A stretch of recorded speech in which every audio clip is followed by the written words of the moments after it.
Good morning. ચલો last આપણે બે સદીશોના સદીશ ગુણાકાર અને એના ગુણધર્મો વિશે ચર્ચા કરી. હવે આપણે ઉદાહરણ નંબર 7ને ધ્યાનમાં લઈએ, કેમ કે ઉદાહરણ નંબર 7 એ એની એપ્લિકેશન છે. તો પહેલાં આપણે જોઈએ કે ઉદાહરણ નંબર 7ની અંદર આપણને બે સદીશ આપેલા છે. સદીશ એ બરાબર 3i cap minus 4j cap plus 5k cap, અને બીજો સદીશ આપેલો છે બી બરાબર -2i cap plus j cap -3k cap. હવે અહીંયા આપણને બે વસ્તુ કીધી કે બે સદીશોનો અદિશ ગુણાકાર શોધો અને સદિશ ગુણાકાર શોધો. તો પહેલાં આપણે અદિશ ગુણાકાર શોધીએ. બે સદીશોનો અદિશ ગુણાકાર.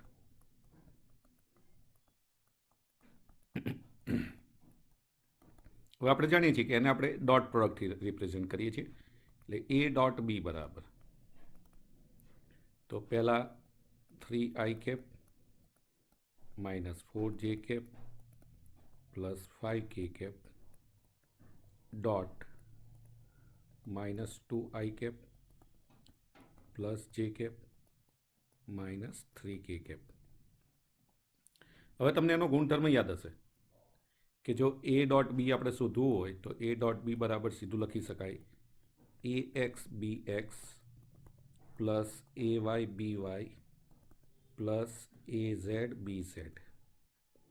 મતલબ કે આપણે આ જ ફોર્મેટનો યુઝ અહીંયા કરીએ, એટલે કે બંનેના એક્સ ઘટકનો ગુણાકાર, બંનેના વાય ઘટકનો ગુણાકાર, બંનેના ઝેડ ઘટકનો ગુણાકાર. તો અહીંયા આપણે જોઈએ બંનેના એક્સ ઘટક અહીંયા 3 છે અને અહીંયા -2 છે, એટલે પહેલા સ્ટેપમાં 3 × -2. ચલો ક્લિયર. પ્લસ બીજામાં આપણે જોઈએ તો અહીંયા -4 છે અને અહીંયા કોઈ ગુણક ન હોય એટલે કેટલો ગણવાનો? 1.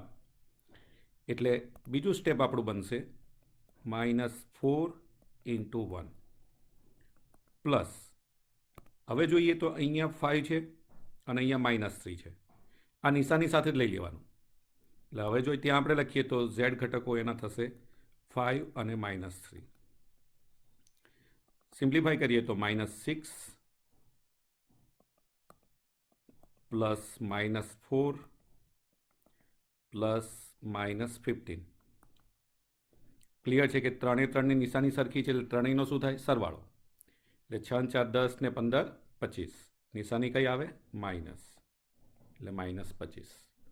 તો ચલો બે સદીશનો અદિશ ગુણાકાર તો આપણે આ ફોર્મેટથી, એટલે કે દરેકે આ પોઈન્ટ યાદ રાખી લેવાનો, કેમ કે આના આધારે જ એનું કેલ્ક્યુલેશન થાય છે.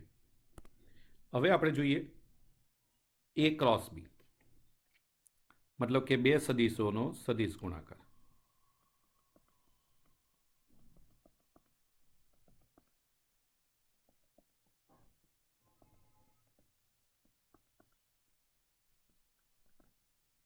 એ ક્રોસ બી બરાબર,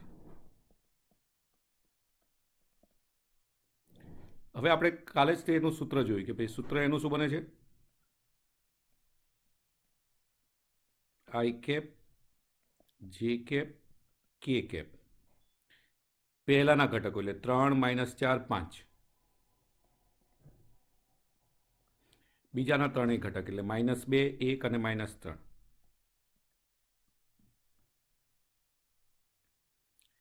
હવે 10મામાં તમે નિશ્ચાયકનું સાદરૂપ તો સ્ટડી કરી ગયેલા હતા. અહીંયા તમને ફરીથી એને સમજાવી દઉં કે આપણે કઈ રીતે એનું કેલ્ક્યુલેશન કરવાનું. ધારો કે આપણે પહેલાં i cap j cap k cap મૂકી દો.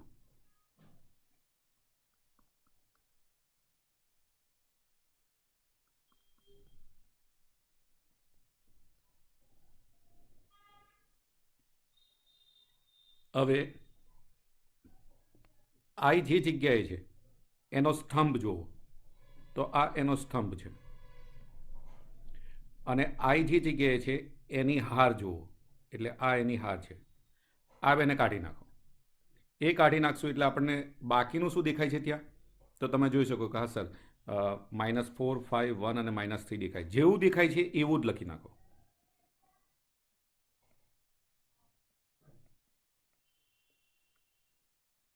ચલો નિશ્ચાયકના સ્વરૂપમાં લખી નાખો એને. ચલો કમ્પ્લીટ. તો અહીં જે દેખાતું હતું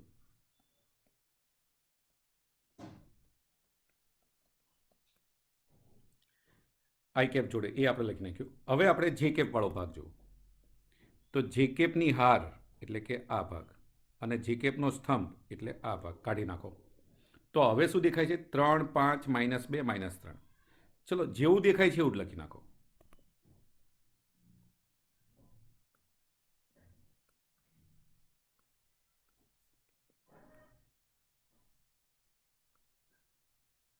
ચલો કમ્પ્લીટ. હવે એ જ રીતે કે કેપ માટે વિચારવાનું છે. ચલો કે કેપમાં પાછા જાઓ.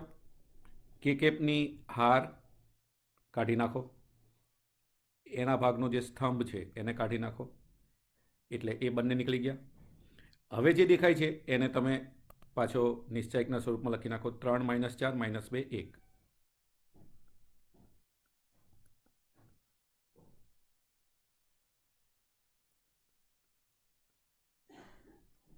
ચલો કમ્પ્લીટ.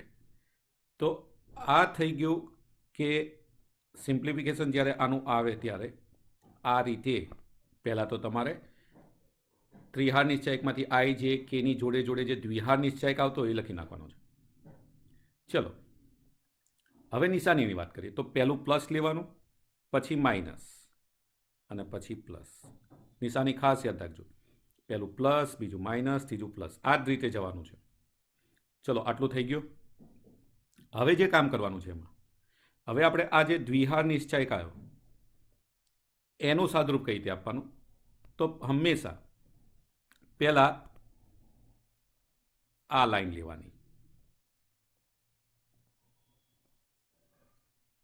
અને પછી આ બે ઘટકનો ગુણાકાર કરવાનો. એટલે જો હું એને આ રીતે લખું છું, -4 -3, બીજા ગુણાકારમાં 5 અને 1 અને વચ્ચે નિયમના માઇનસ. ચલો ક્લિયર. પછી માઇનસ. ચલો બીજામાં પહેલાં આ બેનો ગુણાકાર એટલે કે 3 -3 વચ્ચે નિયમના માઇનસ 5 અને -2નો. આ જે 3 ને -3 વાળો જે ભાગ છે એને વિકર્ણ કહેવાય અને 5 અને -2 વાળો જે ક્રોસ છે એને પ્રતિવિકર્ણ કહેવાય. જે કેપ પ્લસ હવે પાછો આ બેનો ગુણાકાર એટલે કે 3 અને 1 નિયમના માઇનસ -4 -2 કે કેપ. યાદ રાખજો આ મેથડ મગજમાં ફિટ કરી દેજો કેમ કે આ જ રીતે ગણતરી થવી જોઈએ. હવે આને સિમ્પ્લિફાઈ કરીએ એટલે -4 -3 12 -5 આ આઈ કેપ છે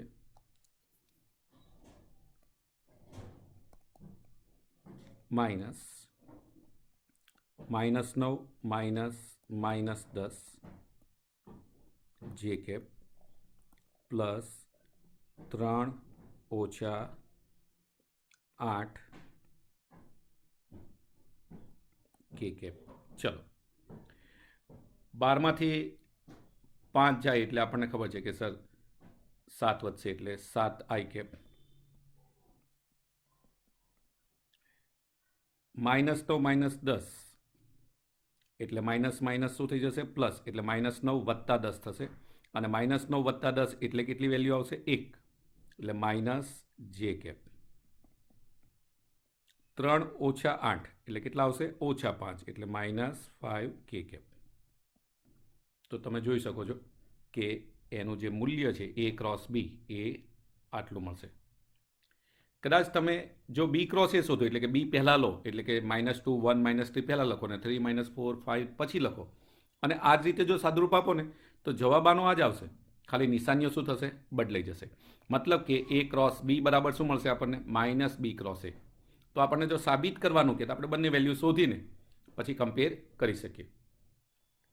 कदाच तमने आनुं मूल्य पूछे तो हवे आपणे जाणीए छीए के मानांकमां ए क्रॉस बी धारो के आपणने कहेवामां आवे तो मानांकमां ए क्रॉस बी बराबर वर्गमूळमां 7 નો વર્ગ વત્તા ઓછા 1 નો વર્ગ વત્તા ઓછા 5 નો વર્ગ એટલે 70 49 વત્તા 1 50 વત્તા 25 75 વર્ગમૂળમાં 75 આને મારે લખવું 25 તારી 75 એટલે 5 વર્ગમૂળમાં 3। તો જો મૂલ્ય શોધવાનું હોય તમે આ રીતે એનું ડાયરેક્ટ મૂલ્ય શોધી શકો। તો આ જે દાખલો છે એ અદિશ અને સદિશ ગુણાકાર બંનેની એપ્લિકેશન છે। તો તમે કઈ રીતે અદિશ ગુણાકાર શોધી શકો અને કઈ રીતે સદિશ ગુણાકાર શોધી શકો એ આ એક દાખલાથી તમે સહેલાઈથી સમજી શકો છો। આવા તમે બીજા દાખલાની પ્રેક્ટિસ કરી શકો છો જેથી તમને એની રીત જે છે મેથડ એ ક્લિયર મગજમાં સેટ થઈ જાય। હવે આપણે જેમ આપણે રેખીય ગતિ સ્ટડી કરી ગયા તો રેખીય ગતિમાં આપણી પાસે હતું સ્થાન, સ્થાનાંતર, વેગ, પ્રવેગ। એ જ રીતે ચાક ગતિની અંદર પણ આપણી પાસે છે સ્થાન, પણ એને બોલાય છે કોણીય સ્થાન।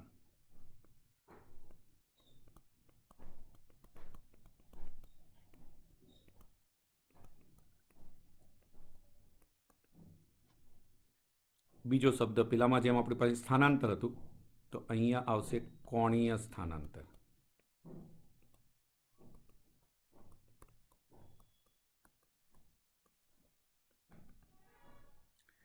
ત્રીજું આપણી પાસે અહીંયા આવશે કોણીય વેગ જેને ઓમેગાથી રજૂ કરવામાં આવે અને ચોથું આવશે આપણી પાસે કોણીય પ્રવેગ।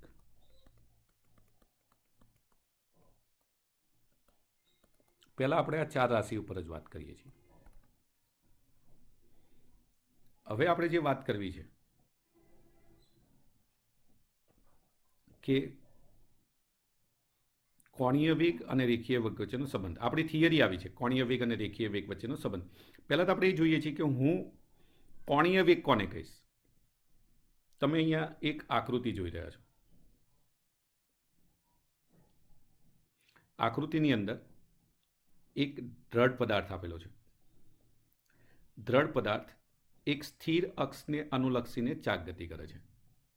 આપણે હવે ફરીથી જો જોવા જઈએ તો અહીંયા જે આ સ્થિર અક્ષ છે આ એની ભ્રમણાક્ષ કહેવાય।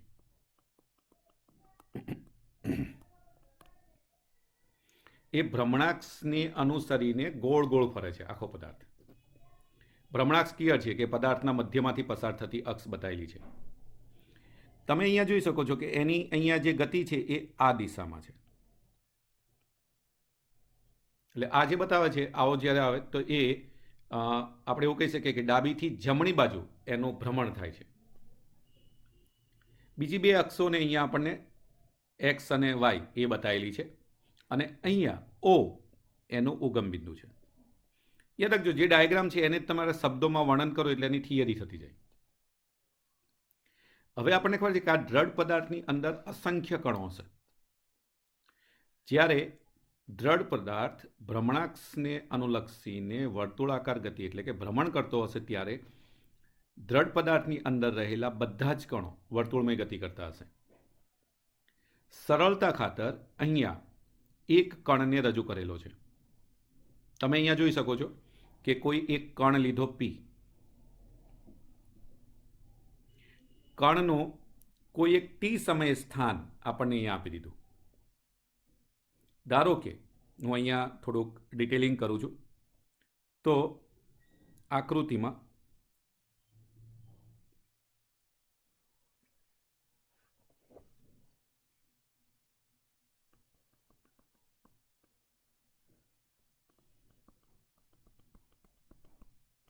કોણીય વેગને રજૂ કરું છું અથવા કોણીય ઝડપ। જે આપણે એને રિપ્રેઝેન્ટ કરીએ. તો આકૃતિમાં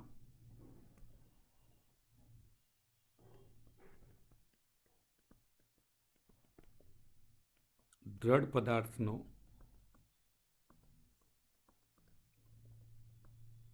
કોઈ એક કણ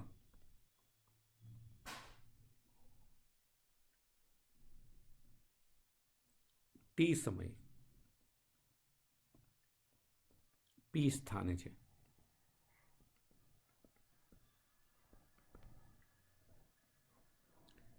ત્યારે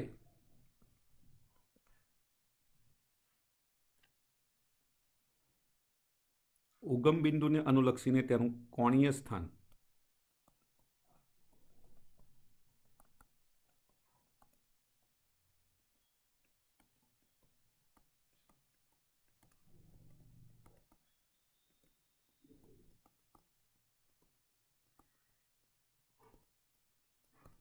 બરાબર થીટા છે. હવે ટી પ્લસ ડેલ્ટા ટી સમય તે પી ડેશ સ્થાને પહોંચે છે. તમે આકૃતિમાં જોઈ શકો છો.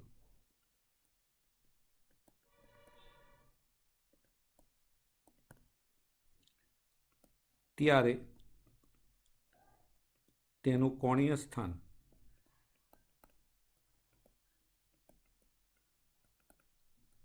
થીટા પ્લસ ડેલ્ટા થીટા છે.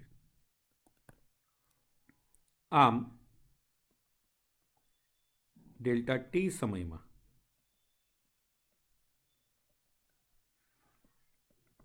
કોણીય સ્થાનમાં થતો ફેરફાર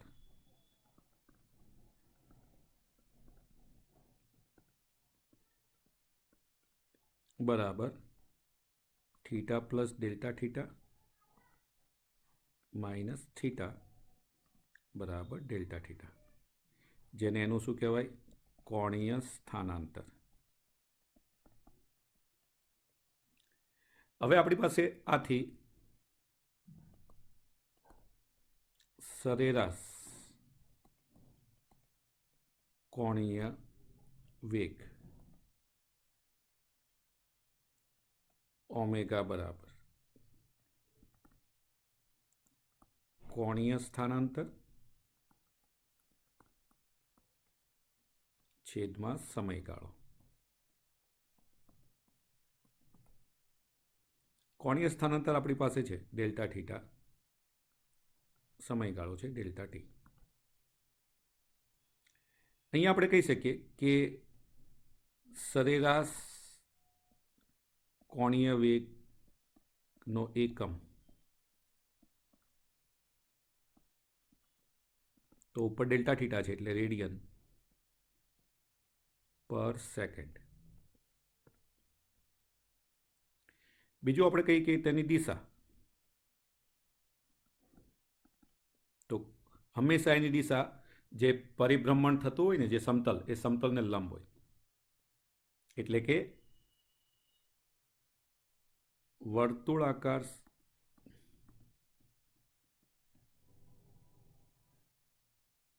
ગતિથી બનતા સમતલને લંબ. બીજી ભાષામાં કહીએ તો અહીંયા ઝેડ દિશામાં.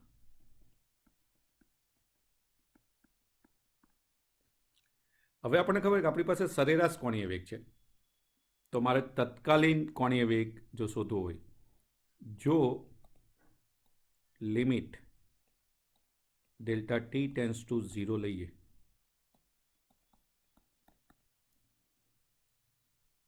તત્કાલીન કોણીય પ્રવેગ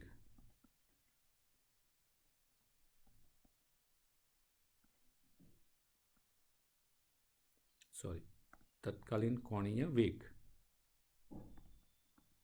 ઓમેગા બરાબર limit delta T tends to 0 delta theta upon delta T બરાબર D theta by DT. Clear છે કે તત્કાલીન કોણીય વેગનું એકમ પણ રેડિયન પર સેકન્ડ અને દિશા હંમેશા વર્તુળાકાર ગતિથી બનતા સમતલને કેવી હોય? લંબ. ચલો, આ થઈ ગઈ વાત કોણીય વેગની. હવે આપણી થિયરી છે કોણીય વેગ અને કોણીય પ્રવેગ વચ્ચેનો સંબંધ. ચલો, પહેલાં તો આપણે સમજી લીધું કે હું કોણીય વેગ કોને કહીશ. કોણીય વેગ સમજવા માટે અહીંયા તમે જોઈ શકો છો કે હા સર, ડેલ્ટા થીટા જેટલું અહીંયા ખૂણો બદલાય છે અને ડેલ્ટા થીટા જેટલો જો ખૂણો બદલાય છે તો એનું કોણીય સ્થાનાંતર કેટલું થયું? Delta theta. અને જ્યારે ડેલ્ટા થીટા જેટલું કોણીય સ્થાનાંતર થાય, જો એના માટે લાગતો સમય ડેલ્ટા ટી હોય તો આપણે સહેલાઈથી સરેરાશ કોણીય વેગ અથવા તત્કાલીન કોણીય વેગને કેલ્ક્યુલેટ કરી શકીએ છીએ. હવે જે આપણો પોઈન્ટ છે કે કોણીય વેગ અને રેખીય વેગ વચ્ચેનો સંબંધ.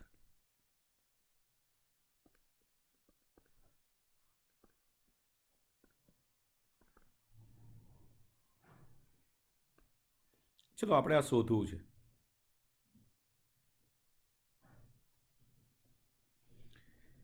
તમે આકૃતિમાં જોવો છો કે સર, આકૃતિની અંદર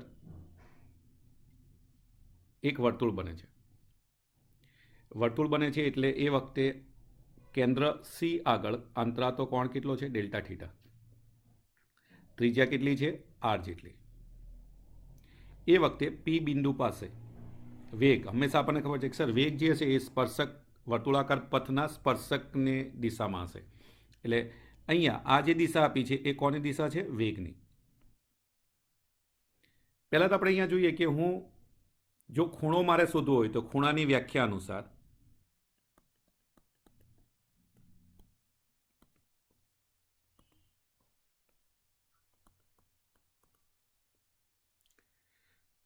ખૂણો બરાબર ચાપ ભાગ્યા ત્રિજ્યા. ક્લિયર? અને માટે ડેલ્ટા થીટા બરાબર ચાપ. તો ચાપ કેટલી બને છે? પીપી ડેશ અપોન ત્રિજ્યા આર. હવે સરેરાશ કોણીય વેગ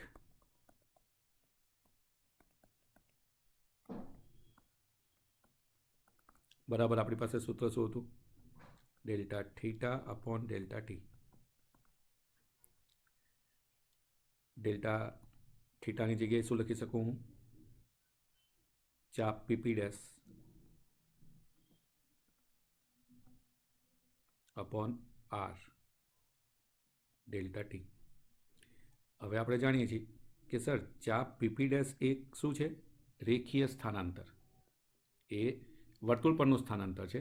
જો ડેલ્ટા થીટા બહુ જ નાનો હોય તો એ ભાગ ચાપ ન હોય, એ શું હોય? સીધી રેખા. એટલે ચાપ પીપી ડેશ કોને રિપ્રેઝેન્ટ કરે? રેખીય સ્થાનાંતરને. એટલે આટલો જે ભાગ છે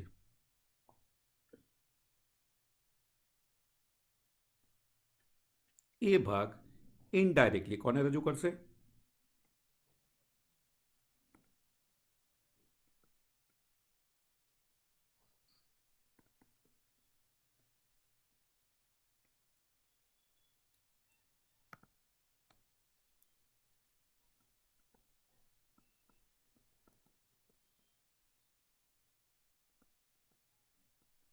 રેખીય સ્થાનાંતર છેદમાં સમયગાળો.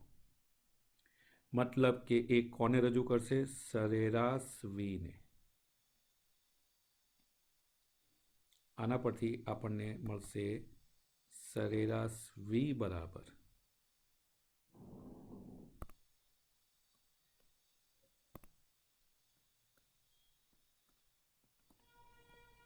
આર સરેરાશ ઓમેગા.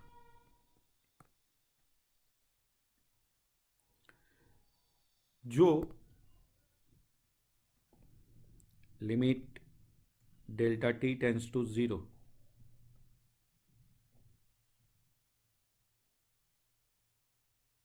અત્યારે પહેલાં આપણે અદિશ સ્વરૂપમાં જ લઈએ, પછી સદિશ સ્વરૂપ આપીએ એને.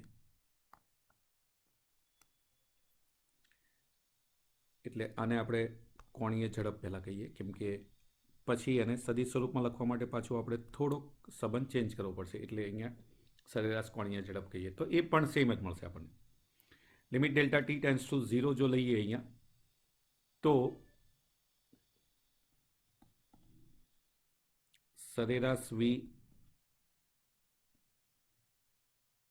તત્કાલીન વેગ થઈ જશે, એટલે અહીંયા તત્કાલીન ઝડપ,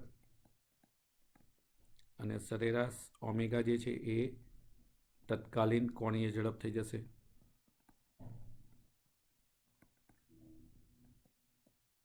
એટલે કે આપણને સંબંધ મળશે વી બરાબર આર ઓમેગા.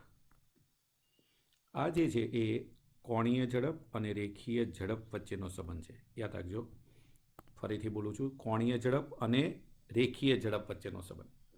હજી આપણે કોણીય વેગ અને રેખીય વેગ નથી કીધું, કેમ? કારણ કે એ સદિશ છે. સદિશ છે તો એમાં થોડોક ડિફરન્સ એમાં આવશે, તો એને આપણે પાછા સમજવા પ્રયત્ન કરીએ. પણ યાદ રાખજો, આ થિયરી આ રીતે તમારે મગજમાં સેટ કરવાની છે. હવે આપણે બુકમાં જોઈએ, બુકમાં એ લોકોએ કઈ રીતે આપેલી છે. ચલો, આ પહેલાં આટલું સમજી લેવાનું, મેં જે સમજાવ્યું છે એ પ્રમાણે. ચલો, પહેલાં તો જે પ્રમાણે આપણને આકૃતિ આપી છે એની સમજ એ લોકોએ કમ્પ્લીટ આપેલી છે. તમે બુક રીડ કરશો એટલે ક્લિયર થઈ જશો. અહીંયા તમે જોઈ શકો છો કે ડેલ્ટા ટી સમયમાં અહીંથી જ્યાં હું રિપ્રેઝેન્ટ કરું છું, ડેલ્ટા ટી સમયમાં અંતરાળ પછી કણની સ્થિતિ પી ડેશ છે, જે મેં તમને કીધું પ્રારંભિક પી છે. પી આગળ કણનો રેખીય વેગ વી આકૃતિમાં બતાવેલો છે. આપણને ખબર છે કે વી એ પી પરના સ્પર્શકની દિશામાં હશે. હવે કણની સ્થિતિ પીમાંથી ક્યાં જાય છે? પી ડેશ ઉપર. એ વખતે ત્યાં જે કોણ બને છે કયો બને છે? પીસી પી ડેશ. એ વખતે કોણીય સ્થાનાંતર એનું આપણને રિપ્રેઝેન્ટ કરીને આપેલું છે. કેટલું છે? Delta theta. ડેલ્ટા ટી અંતરાળ પરના કણનો સરેરાશ કોણીય વેગ, તો મેં તમને ઓલરેડી એને સમજાવીને આપી દીધું, delta theta upon delta T છે. મેં તમને કીધું કે જો delta T limit delta T tends to 0 લો, એનો મતલબ જ એ થયો કે ડેલ્ટા ટી જેમ શૂન્યની નજીક જાય, એટલે ક્રમશઃ નાના મૂલ્ય જો લેતા જઈએ આપણે, તો delta theta upon delta t એ ડી થીટા બાય ડીટી એમાં પરિણમે, જેને એનો શું કહેવાય? તાક્ષણિક કોણીય વેગ, જેને ઓમેગાથી રિપ્રેઝેન્ટ કરવામાં આવે. બીજું આપણે જાણીએ છીએ કે વર્તુળ ગતિની અંદર કણના રેખીય વેગનું માન એ તે કણના કોણીય વેગ સાથે સરળ સંબંધ, એટલે કે વી બરાબર ઓમેગા આર દ્વારા સંબંધિત છે. કઈ રીતે છે મેં તમને અહીંયા સમજાવ્યું. બુકમાં એ લોકોએ એને મેન્શન નથી કરેલું, બતાવેલું નથી.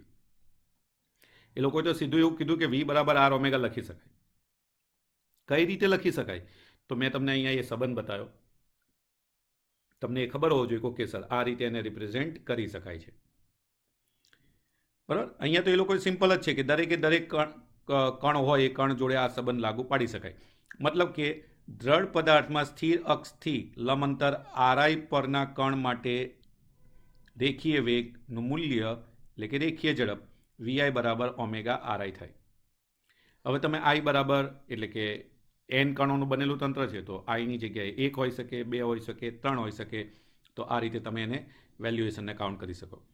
હવે જો આપણે આર બરાબર 0 લઈએ, હવે જ્યારે આર બરાબર 0નો મતલબ શું થાય? અક્ષ પરનું બિંદુ. હવે અક્ષ પરનું જો કોઈ કણ છે તો અક્ષ પરના કણનું લંબ અંતર અક્ષથી કેટલું થાય? 0. અને જો 0 થાય તો એની જે ઝડપ છે એ પણ શું થાય? 0 થાય. એનો મતલબ કે ધરી પરના બધા જ કણોને આપણે કેવા ધારીએ છીએ? સ્થિર. એનો મતલબ થઈ ગયો કે અક્ષ પણ કેવી છે? સ્થિર છે. ચલો, તો એટલે કે અહીંયા આપણે તમામ કણો માટે સમાન કોણીય વેગ ઓમેગાનો ઉપયોગ કરીએ છીએ. તેથી આપણે ઓમેગાને સમગ્ર પદાર્થના કોણીય વેગ તરીકે સ્વીકારીશું. બીજું, આપણે પદાર્થના સ્થૂળ સ્થાનાંતર માટે એવી લાક્ષણિકતા જણાવી છે કે પદાર્થના તમામ ભાગો કોઈ પણ ક્ષણે સમાન વેગ ધરાવે. એ જ રીતે શુદ્ધ ચાક ગતિમાં બધા જ કણો કોઈ પણ ક્ષણે સમાન કોણીય વેગ ધરાવે. એટલે આ મુદ્દાને પણ આપણે યાદ રાખવાનો છે કે તમામ ભાગો સમયની કોઈ પણ ક્ષણે સમાન કોણીય વેગ ધરાવે છે. અને એ આપણે જાણીએ છીએ કે ધારો કે બારણાને તમે ખોલો છો તો બારણાના બધા જ કણો એક સાથે જ અંતર કાપશે અને સરખું જ કોણીય અંતર કાપશે, કારણ કે એ વખતે બધા કેવી ગતિ કરે છે? વર્તુળની ગતિ. તો તમે જ્યારે બારણું ખોલો ત્યારે એવું નથી બનતું કે કોઈ એક કણ આગળ જતું રહ્યું, એક કણ પાછળ રહી ગયું હોય. ના, બધા જ કણો, દ્રઢ પદાર્થના બધા જ કણો સમાન સમયમાં સરખું કોણીય અંતર કાપશે, અને માટે એની કોણીય ઝડપ બધાની કેવી હશે? સરખી હશે. બીજી આપણે જ્યારે વાત કરી કે ભાઈ આની દિશા, તો મેં તમને એવું કીધું કે આની દિશા હંમેશા અક્ષને કેવી હશે? લંબ હશે. બરાબર.